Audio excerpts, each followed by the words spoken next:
Episode opening സീനിൽ നമ്മുടെ ആൾക്കാർ അവരാണെങ്കിൽ ആവശ്യത്തിന് കഴിക്കാനുള്ള എല്ലാ സാധനങ്ങളുമായിട്ട് ഓടി ഓടി ഓൾമോസ്റ്റ് ആ സബ്മറീന്റെ തൊട്ടടുത്ത് എത്തിക്കഴിഞ്ഞു. പക്ഷെ അപ്പോഴായിരിക്കും ഒരു വില്ലനെ പോലെ ആ വൈസ് അഡ്മിറലും സോൾജിയേഴ്സും അവിടേക്ക് കടന്നു വരിക. വൈസ് അഡ്മിറലിനാണെങ്കിൽ നമ്മുടെ ആൾക്കാരെ കണ്ട് ഭയങ്കര സന്തോഷം. എന്റെ കയ്യിൽ നിന്ന് നിങ്ങൾക്ക് രക്ഷപ്പെട്ടു പോകാൻ കഴിയില്ല എന്ന് പറഞ്ഞ് റോക്കറ്റ് ലോഞ്ചറൊക്കെ കയ്യിലെടുത്ത് സെറ്റ് ചെയ്ത് നിൽക്കും. നമ്മുടെ ആൾക്കാർ പരസ്പരം നോക്കും. അവരുടെ മുഖത്ത് വലിയ ടെൻഷനൊന്നുമില്ല. കാരണം അവർക്ക് അവിടെ നോക്കുമ്പോൾ തന്നെ കടലിലുള്ള സബ്മറീനും ഇതിന്റെ അകത്തുള്ള ബ്രൂക്കിനെയും കാണാൻ പറ്റും. ബ്രൂക്ക് ആണെങ്കിൽ അവർക്ക് നേരെ കൈയൊക്കെ വീശി കാണിക്കുകയാണ്. മറ്റൊന്നും നോക്കാനില്ല. ഞൊടിയടയിൽ ഇവരെ വെട്ടിത്തെരിപ്പിച്ച് എങ്ങനെയെങ്കിലും സബ്മറീനിലേക്ക് ചാടി കടക്കണം എന്ന് മാത്രമാണ് നമ്മുടെ ആൾക്കാരുടെ ലക്ഷ്യം. അങ്ങനെ അവർ കാര്യമായിട്ട് പ്ലാൻ ചെയ്ത് നിൽക്കുമ്പോഴായിരിക്കും ആ വൈസ് അഡ്മിറൽ ആളിപ്പോ ആ റോക്കറ്റ് ലോഞ്ചർ അത് സബ്മറീന് നേരെ അങ്ങനെ ടേൺ ചെയ്ത് നിർത്തുകയാണ്. നമ്മുടെ ആൾക്കാർ സബ്മറീനിലൂടെയാണ് രക്ഷപ്പെടാൻ പോകുന്നതെന്ന് ആൾ ഓൾറെഡി മനസ്സിലാക്കി കഴിഞ്ഞിരുന്നു. ആൾക്കാർ എന്തെങ്കിലും ചെയ്യുന്നതിന് മുൻപേ ആള് ഷൂട്ട് ചെയ്യും. അത് കണ്ട് ബ്രൂക്ക് അവൻ ഫ്രീസ് ആവുകയാണ്.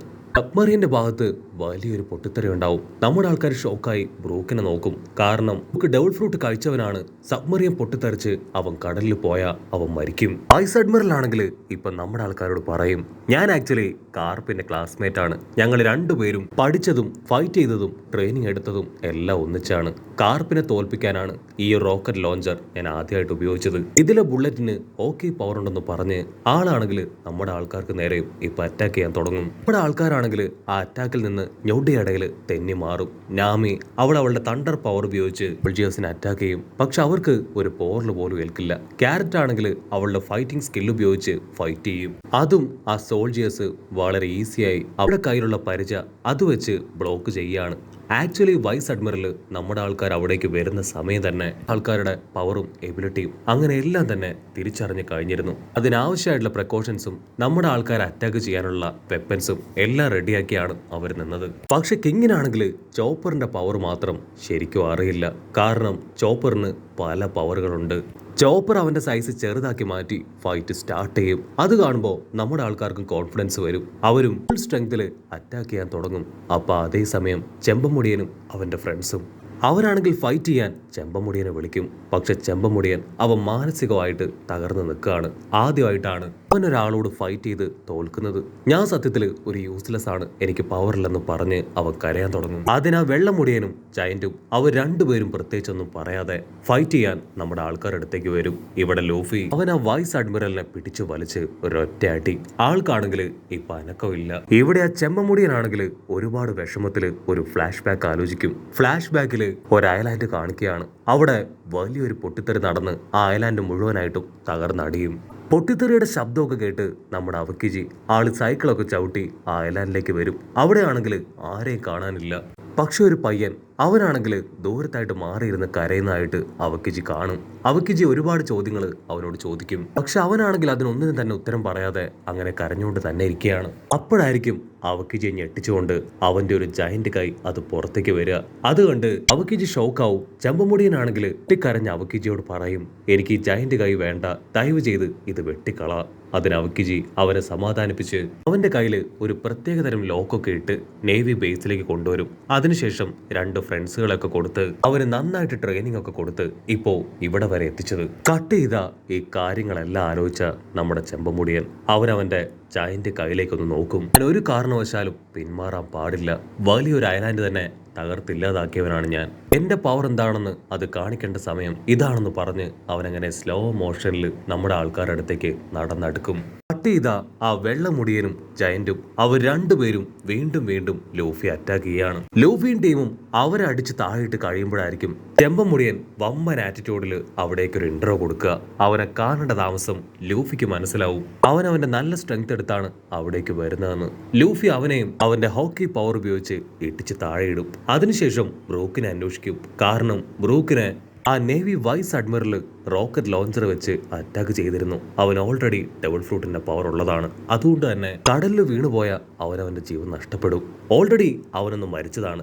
ഇനി അവനെ വിട്ടുകൊടുക്കാൻ നമുക്ക് കഴിയില്ല എന്ന് പറഞ്ഞ് അവര് കടലിനടുത്തേക്ക് ഓടി അടുക്കുമ്പോഴേക്കും നമ്മുടെ ബ്രൂക്ക് ആ പാറക്കെട്ടുകളുടെ ഇടയിലേക്ക് വന്ന് നമ്മുടെ ആൾക്കാരുടെ പേര് വിളിച്ച് നമ്മുടെ ആൾക്കാരെ നോക്കി ചിരിക്കുകയാണ്. നമ്മുടെ ആൾക്കാർക്കാണെങ്കിൽ ഭയങ്കര അത്ഭുതം. ഓ മൈ ഗോഡ്, നീ എങ്ങനെ വീണ്ടും സേഫ് ആയിട്ട് ഇവിടേക്ക് വന്നു? ആള് നിന്നെ റോക്കറ്റ് ലോഞ്ചർ ഉപയോഗിച്ച് അറ്റാക്ക് ചെയ്തതല്ലേ?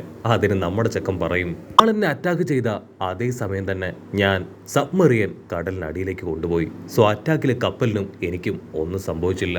നമ്മുടെ ആൾക്കാർക്കാണെങ്കിൽ ഭയങ്കര സന്തോഷം. അങ്ങനെ അവരെല്ലാവരും സബ്മറിയൻ ലക്ഷ്യമാക്കി പോകാൻ തയ്യാറാവുമ്പോഴായിരിക്കും ആ ചെമ്പമുടിയൻ അവൻ വീണ്ടും പവറായിട്ട് എഴുന്നേറ്റ് വരുന്നത് കാണുമ്പോൾ അവന്റെ ഫ്രണ്ട്സിന് ഭയങ്കര സന്തോഷം. അവൻ അവന്റെ ലെഫ്റ്റ് ഹാൻഡില് നല്ല രീതിയിൽ പ്രഷർ കൊടുത്ത് അവന്റെ കയ്യെ ലോക്ക് ചെയ്തിരുന്ന ആ ഒരു സാധനം അത് തകർത്ത് കളയാണ്. അത് കാണുമ്പോൾ തന്നെ ലൂഫിക്ക് പിടികിട്ടും ഫൈറ്റിനി അടുത്ത ലെവലിലേക്ക് പോവാണെന്ന്. അവനും അവന്റെ പവറൊക്കെ അങ്ങനെ സേവ് ചെയ്ത് ഇൻക്രീസ് ചെയ്ത് ഫൈറ്റ് ചെയ്യാൻ തയ്യാറായി കഴിഞ്ഞു. ചെമ്പമുടിയന്റെ കൈ അതങ്ങനെ ജയന്റായി വരുന്നത് കണ്ട് ലൂഫിയും ടീമും ഒരു സെക്കൻഡ് ഷോക്കാവും. നാമിക്കാണെങ്കിൽ അതുകൊണ്ട് വിശ്വസിക്കാനായിട്ട് കഴിയില്ല. ഉടനെ ലൂഫി നാമിയോടും ടീമിനോടും അവിടുന്ന് മാറി നിൽക്കാൻ പറയും. അതിനുശേഷം ക്യാഷ്വലായിട്ട് അവനോട് പേര് ചോദിക്കും. അവന്റെ പേര് പറയുന്ന അതേ സമയം സൂര്യൻ അങ്ങനെ ഉദിച്ച് മുകളിലേക്ക് വരും. അടുത്ത നിമിഷം ആ ചെമ്പൻ തലയൻ അവന്റെ ജയന്റ് മോൺസ്റ്റർ കൈയുമായിട്ട് ലൂഫി ആഞ്ഞടിക്കുകയാണ്. ലൂഫിക്കാണെങ്കിൽ അവന്റെ ഫൈറ്റിൽ ടോളറേറ്റ് ചെയ്ത് നിൽക്കാനായിട്ട് കഴിയില്ല. അവൻ ഒരുപാട് കഷ്ടപ്പെട്ട് അവന്റെ പഞ്ചിൽ നിന്നെല്ലാം രക്ഷപ്പെടും. അതിനുശേഷം ലൂഫി അവൻ സ്ട്രെയിറ്റ് ആയിട്ട് തേർഡ് ഗിയറിലേക്ക് പോയി അവന്റെ കൈയും അങ്ങനെ വീർപ്പിച്ചു കൊണ്ടുവരികയാണ്. എന്നെക്കൊണ്ട് മാത്രമല്ല എന്നെ കൊണ്ടും എന്റെ കൈ ജയന്റ് ആക്കാൻ പറ്റുമെന്ന് പറഞ്ഞ് അവർ രണ്ടുപേരുടെയും ജയന്റ് കൈകൾ വെച്ച് പരസ്പരം ആഞ്ഞടിക്കും. ആ ഒരു അടിയിൽ നിന്ന് പുറത്തേക്ക് വരുന്ന വമ്പം പവർ അതിൽ ചുറ്റുമുണ്ടായിരുന്നവരെല്ലാവരും തന്നെ ഓരോ ഭാഗത്തേക്ക് തെറിച്ച് വീഴാനായിട്ട് തുടങ്ങും. ലൂഫി ആണെങ്കിൽ അവന്റെ ജയന്റ് കൈയിലേക്ക് ഓക്കെ പവർ കൂടെ ആഡ് ചെയ്ത് അവനെ നല്ല രീതിയിൽ അറ്റാക്ക് ചെയ്യും. അവിടെ രണ്ടുപേരുടെയും കൈകൾ അത് വീണ്ടും വീണ്ടും ഏറ്റുമുട്ടിക്കൊണ്ടേയിരിക്കും. ഒരു ഘട്ടം എത്തുമ്പോൾ ലൂഫിയുടെ കൈകൾക്ക് അവന്റെ കൈകളെ തോൽപ്പിക്കാനാവില്ല എന്ന് ലൂഫി തിരിച്ചറിയും. ഇവിടെ അവനാണെങ്കിൽ ആദ്യമായിട്ട് തോറ്റുപോയ വലിയ വിഷമമാണ്. അതുകൊണ്ട് തന്നെ എനിക്ക് ജയിക്കണം, എന്റെ അഭിമാനം അതെനിക്ക് തിരികെ പിടിക്കണം എന്ന് പറഞ്ഞ് അവൻ ഫുൾ ആവേശത്തിലാണ് ഫൈറ്റ് ചെയ്യുക. രണ്ട് കൈകളും വീണ്ടും ആഞ്ഞു കൂട്ടിമുട്ടും. ലൂഫിക്കാണെങ്കിൽ ഇത്തവണ അവന്റെ കൈക്ക് ഒരുപാട് വേദന എടുക്കുകയാണ്. ലൂഫി മറ്റൊന്നും നോക്കില്ല. അവന്റെ അടുത്ത കൈ ഉപയോഗിച്ച് അവന്റെ മുഖത്ത് ആഞ്ഞൊരു കുത്ത്. ചോര തുളുമ്പി അവൻ അങ്ങനെ ബോധം കെട്ട് താഴെ വീഴും. ലൂഫിക്ക് നന്നായിട്ട് അറിയാം ഇതൊരു ഫെയർ ഫൈറ്റ് അല്ല എന്ന്. കാരണം അവന്റെ കൈയുടെ അത്രയും പവർ ലൂഫിക്കില്ല.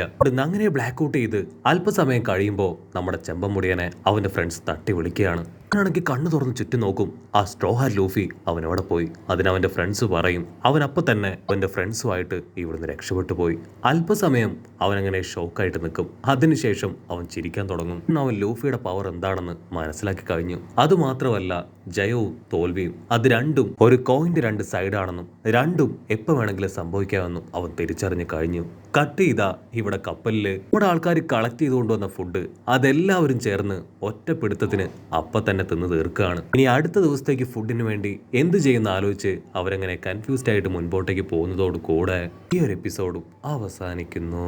എപ്പിസോഡ് ഇഷ്ടപ്പെടുകയാണെങ്കിൽ തീർച്ചയായിട്ടും ലൈക്ക് ചെയ്യാനും കമന്റ് ചെയ്യാനും ഷെയർ ചെയ്യാനും മറക്കല്ലേ. അടുത്തൊരു അടിപൊളി എപ്പിസോഡുമായിട്ട് കാണുന്നവരെ it's me with Mallu episode.